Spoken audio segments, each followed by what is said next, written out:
তদন্ত কমিটি করেছেন, সেই কমিটির প্রধান হচ্ছে স্বরাষ্ট্র সচিব। জীবনে কোনোদিন এই যে বাংলাদেশের 54 বছর, পাকিস্তানের আরো 25 বছর ধরেন, গত 75 বছরে 1948 সালের পর থেকে যদি হিসাব করি, কখনই কোনো এরকম তদন্ত কমিটির প্রধান স্বরাষ্ট্র সচিব হন নাই। উচ্চকক্ষ যেখানে চালু করা হয়েছে সেখানে কি করা হয়, বিভিন্ন পেশাজীবী থেকে আনা হয়। যেমন ব্রিগেডিয়ার সাহেব হয়তো কোনো রাজনীতি করবেন না, উনি একজন নিরাপত্তা বিশ্লেষক, আমাদের উনারকে দরকার হতে পারে। একজন সিভিল সার্ভেন্টকে দরকার হতে পারে, একজন আইনবিদকে দরকার হতে পারে, একজন সাংবাদিককে দরকার হতে পারে, খেলোয়াড়কে দরকার হতে পারে। আমাদের যে বর্তমান পরিস্থিতি, বর্তমান আইন শৃঙ্খলা পরিস্থিতি, এই পরিস্থিতি উন্নয়ন করার দায় কার? দায় তো বর্তমান সরকারের, যিনি সরকার চালাচ্ছেন, যারা সরকারে আছেন, তারাই আইন শৃঙ্খলা পরিস্থিতি উন্নয়ন করবেন। গোপালগঞ্জে কি হতে পারতো? সাজেশন ভালো, আমাদের আইন শৃঙ্খলা রক্ষাকারী বাহিনী, গোয়েন্দা বিভাগ, তারা খবর দিতে পারতো। 144 দ্বারা বিকালে জারি না করে তারা সকালেই আগের দিন জারি করে দিতে পারতেন। আগের দিন জারি করলেন না কেন? জারি করলেন না এই জন্য যে আমাদের যে প্রশাসন আছে, পুলিশ আছে, তারা তো কি সিদ্ধান্ত নিবে, তারা স্থানীয় পর্যায়ে সবকিছু বিবেচনা করে সিদ্ধান্ত নেওয়ার মতো সক্ষমতা তাদের নাই, বা তাদেরকে নিতে দেওয়া হয় না। সমস্ত সিদ্ধান্ত আপনি সেন্ট্রাল থেকে যাবেন। তো আগের দিনে 144 জারি করলে কি বলতেন আপনি? তখন এনসিপি বলতো যে আমাদেরকে সমাবেশ, শান্তিপূর্ণ সমাবেশ করতে দেওয়া হলো না, ওই হাসিনার দোসর, ওখানে ফ্যাসিবাদের দোসরেরা আছে, এই জন্য গোপালগঞ্জে যেতে দেওয়া হলো না। তারপর আপনি গেলেন। তো আপনি যখন আলোচনা হলো আইন শৃঙ্খলা রক্ষাকারী বাহিনীর, তো এই বিশাল বাহিনী, তারা তো গোপালগঞ্জে যে বঙ্গবন্ধুর যে সমাধি স্থল আছে, এইটা ওটা নিয়ে ভাঙ্গাচুরের কথাবার্তা বলা হয়েছে, এবং আমাদের বলা হচ্ছে যে আমরা এই ধরনের আচরণ আর করতে দিব না, আমরা কোনো মব হতে দিব না। 32 নম্বর ভেঙে দেওয়ার পরেও প্রধান উপদেষ্টা কি বলেছেন নিশ্চয়ই আমাদের মনে আছে। তো আপনি তাহলে তো আপনার আর্মি পুলিশকে ডিপোর্ট করেন সমাধি স্থলের আশেপাশে। আপনি কি ডিপোর্ট করতে দেখেছেন? দেখিনি আমরা। তো আপনি ডিপোর্ট করেন এবং জনগণকে বা ওখানকার যে মানুষ যারা ফ্যাসিবাদের শক্তিকে এখনো সমর্থন করে, সাধারণ মানুষ আছে, তারপরে ফ্যাসিবাদের দোসর থাকতে পারে, মাফিয়ারা থাকতে পারে, তাদেরকে আপনি যখন ওই সমাধি স্থলটা সিকিউর করবেন, আমি তো নিরাপত্তা বিশেষজ্ঞ না, আমার ওই বিষয়ে জ্ঞান নাই, বাট আমি এটা মনে করি যখন আপনি সিকিউর করবেন, তখন ওখানকার জনগণ বুঝবে যে না, এখানে মাজার ভাঙার জন্য কেউ আসবে না। আপনি তো এটা করেন নাই।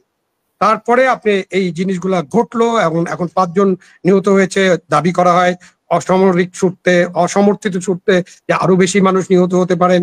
তাদের তড়িঘড়ি করে আপনি কবর দেওয়া হয়েছে, এখন আবার পোস্টমর্টেম করা হবে কিনা, কি গুলি তাদের লাগছে, সমস্ত কিছু একটা তদন্ত হতে হবে। আপনি বিচার বিভাগীয় তদন্ত করেন। আপনি একটা তদন্ত কমিটি করেছেন, সেই কমিটির প্রধান হচ্ছে স্বরাষ্ট্র সচিব।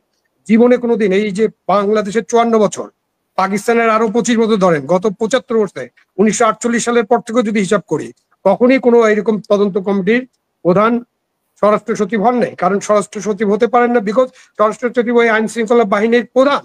আপনি একটা বিচার বিভাগীয় তদন্ত কমিটি করেন, সেটা করেন নাই। এখন আপনি তারপরে বলবেন যে এটা আইন শৃঙ্খলা পরিস্থিতি কি ঠিক আছে কিনা, এই অবস্থায় কি নির্বাচন হতে পারে কিনা। তখন স্বাভাবিকভাবে একটা প্রশ্ন আসবে, যেটা হাবিবুর রহমান সাহেবও করছিলেন, যে আমরা কি ইচ্ছা করে এরকম মপতন্ত্র একটা চালু রেখে দেশের আইন শৃঙ্খলা পরিস্থিতি এরকম অবনতি দেখিয়ে আমরা নির্বাচন থেকে ডিলেট করতে চাই কিনা। কারণ আমাদের তো ঘোষণা আছে প্রধান উপদেষ্টার, কিছু সংস্কার হলে ডিসেম্বরে নির্বাচন, আর একটু বেশি সংস্কার হলে জুনে। তার মধ্যে লন্ডন বৈঠকের পরে কথা হলো যে ফেব্রুয়ারিতে নির্বাচন হতে পারে, আবার এপ্রিলও হতে পারে। সবকিছু কিন্তু যদি, কিন্তু এটা হলে সেটা হবে, সেটা হলে এটা হবে, সংস্কার এত দূর হলে হবে। তা আমরা যদি ফিরে যাই প্রধান উপদেষ্টার কথায়, অল্প কিছু সংস্কার। আমি যখন ঐক্যমত্য কমিশনের বৈঠকের রেজাল্ট দেখি, তখন 164টা আইটেমের মধ্যে 90টা আইটেমে পুরোপুরি একমত, এবং কিছু কিছু নীতি নির্ধারক বিষয় অনেক একমত হওয়া হয়েছে। মানে 100-র বেশি জিনিসে রাজনৈতিক দলগুলো একমত হয়েছেন। এটা কি অল্প কিছু সংস্কারের মধ্যে পড়ে না? পড়ে তো। আপনি এখন প্রত্যেকদিন নতুন নতুন সংস্কারের প্রস্তাব আসবে, প্রত্যেকদিন এক একটা করে পিআর এখনই চালু করতে হবে। এই পিআর এর কথা তো আগে কখনো ছিল না, এখানে নাই। আপনি উচ্চকক্ষ চালু করবেন, উচ্চকক্ষে পিআর করতে হবে, এটা আপনি উচ্চকক্ষ আগে চালু করেন না, একটা সংবিধান আপনি নির্বাচন করেন, পার্লামেন্ট বসুক, পার্লামেন্ট আগে উচ্চকক্ষ করুক, তারপর পার্লামেন্টে আলোচনা করেন কিভাবে উচ্চকক্ষে প্রতিনিধি আনবেন। আপনি সবই যদি পিআরে আনেন, তাহলে উচ্চকক্ষের তো প্রয়োজন নাই, ওইটা তো তাহলে নিম্নকক্ষে করা উচিত। কেন পিআর সিস্টেম যেসব দেশে চালু করা হয়েছে, পিআর না, উচ্চকক্ষ যেখানে চালু করা হয়েছে, সেখানে কি করা হয়, বিভিন্ন পেশাজীবী থেকে আনা হয়। যেমন ব্রিগেডিয়ার সাহেব হয়তো কোনো রাজনীতি করবেন না, উনি একজন নিরাপত্তা বিশ্লেষক, আমাদের উনারকে দরকার হতে পারে, একজন সিভিল সার্ভেন্টকে দরকার হতে পারে, একজন আইনবিদকে দরকার হতে পারে, একজন সাংবাদিককে দরকার হতে পারে, খেলোয়াড়কে দরকার হতে পারে, একজন সংস্কৃতি জগতের লোককে দরকার হতে পারে। তো আপনি ওই উচ্চকক্ষে সাধারণত পেশাজীবী মানুষদের আনেন, সেখানে আপনি পিআর নিয়ে আলোচনা করেন, 30% প্রথমে পিআর চালু করেন বা 50% চালু করেন, এটা আলোচনা হতে পারে। কিন্তু আপনি যদি এরকম শর্ত দিয়ে দেন, না পিআর না হলে আমরা কোনো নির্বাচনে যাব না, এইগুলো মানে কি? এগুলো মানে হচ্ছে যে নির্বাচনটাই হচ্ছে এখন প্রধান কাজ তত্ত্বাবধায়ক সরকার বা অন্তর্বর্তীকালীন সরকারের। এই সরকার তো অন্তর্বর্তী, এটা চিরজীবনের সরকার না, 5 বছরের সরকার না। এদের প্রধান কাজ হলো নির্বাচন করা এবং একটা ভালো সুষ্ঠু নির্বাচন করা। এই নির্বাচনের জন্য যা প্রয়োজনীয় কাজ সেটা করতে হবে আপনাকে, সেটা করেন। আপনি আইন শৃঙ্খলা পরিস্থিতির উন্নতি করেন, কঠোর হন আইন শৃঙ্খলা পরিস্থিতির ব্যাপারে। যে হাবিব সাহেব বললেন তাদের প্রায় 9,500 লোকে নাকি শোকজ হয়েছে, এর মধ্যে 3,500-4,000 লোককে তারা অলরেডি বহিষ্কার করেছেন। তাদের পক্ষ থেকে বলা হয়েছে এদেরকে গ্রেপ্তার করেন, বিচার করেন। ওই আমি তো কাউকে গ্রেপ্তার হতে দেখি না।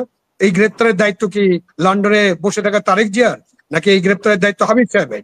এই গ্রেপ্তার করার দায়িত্ব তো আমাদের স্বরাষ্ট্র উপদেষ্টা এবং প্রধান উপদেষ্টার। এই গ্রেপ্তার করার দায়িত্ব তো আমাদের যারা আইন শৃঙ্খলা রক্ষাকারী প্রতিষ্ঠান আছে তাদের। গ্রেপ্তার করে তাদেরকে পাঠালে যদি তখন বিএনপি কথা বলতো, তখন আমি বিএনপি কে কালার করতে পারতাম। বাইরে আপনারা মুখে এক কথা বলেন, মনে আরেক কথা, আপনারা তো বিশ্বাস করেন না এইসবে। কিন্তু আমরা এমন এমন কাজ করছি যে কাজগুলোর মধ্য দিয়ে মনে হতে পারে একজন নাগরিকের এবং অনেক দলের মনে হতে পারে যে আসলে নির্বাচনটাকে ডিলে করে আরো বহুদিন এই সরকারটা যাতে থাকে সেরকম একটা পথে আমরা হাঁটছি। এবং সরকারের মধ্য থেকেও মাঝে মাঝে এইসব কথা আসছে। স্বরাষ্ট্র উপদেষ্টা বলছেন 5 বছর থাকতে চায়। ঈদের জামাতে স্লোগান হয়েছে ইউনূস সাহেবকে তারা 5 বছর দেখতে চায়। উনি এবং এটা ওখানে তো আমাদের যে কেউ কিছু বলতে পারে, উনি আবার ইন্টারভিউতে বিবিসির সাথে এবং আল জাজিরার সাথে ইন্টারভিউতে এটা বলতেন জনগণ তো 5 বছর দেখতে চায় এই সরকারকে, আমরা তো কোনো সমস্যা দেখি না। উনার প্রেস উপদেষ্টা এই ধরনের কথা বলছে। তো তার মানেটা কি? তার মানেটা হচ্ছে যে আমাদের যে নির্বাচন, যেটা প্রধান কাজ, ফ্যাসিবাদের এগেনস্টে আপনার জিনিসটা কি? আপনার ফ্যাসিবাদ ছিল, গণতন্ত্র ছিল না। 14, 18, 24 কোনো নির্বাচন হয়নি, একতরফা হয়েছে, রাতে ভোট হয়েছে, আমি তুমি ডামির নির্বাচন হয়েছে। আমরা সেখানে একটা তত্ত্বাবধায়ক সরকার বাতিল হওয়ার পর থেকে, সংবিধান সংশোধনের পর থেকে এই আন্দোলনের মূল লক্ষ্য তো হচ্ছে একটা ভালো নির্বাচন করা। সেই ভালো নির্বাচনের দিকে আমরা যাব, নাকি আমরা এখন যা যা করছি, এই যে পরিস্থিতি ঘোলাটে করে রাখছি, মব তন্ত্র চালু করে দিচ্ছি দেশে, মবের মুল্লুক হয়ে গেছে। আর মুখে মুখে বলি আমরা কোনো মবে বিশ্বাস করি না, মব আর করতে দেওয়া হবে না, কিন্তু প্রতিদিন মব হয়, প্রতিদিন মবের ভয়ে মানুষকে থাকতে হয়। এই অবস্থা থেকে তো উত্তরণ ঘটাতে হবে, এবং এই উত্তরণ ঘটানোর দায়িত্ব, কর্তব্য এটা অন্তর্বর্তীকালীন সরকারের।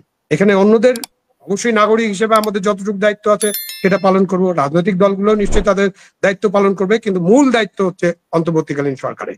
সেই জায়গাটা নিয়ে আরো আলোচনা হওয়া দরকার এবং সেটা পরিষ্কার হওয়া দরকার।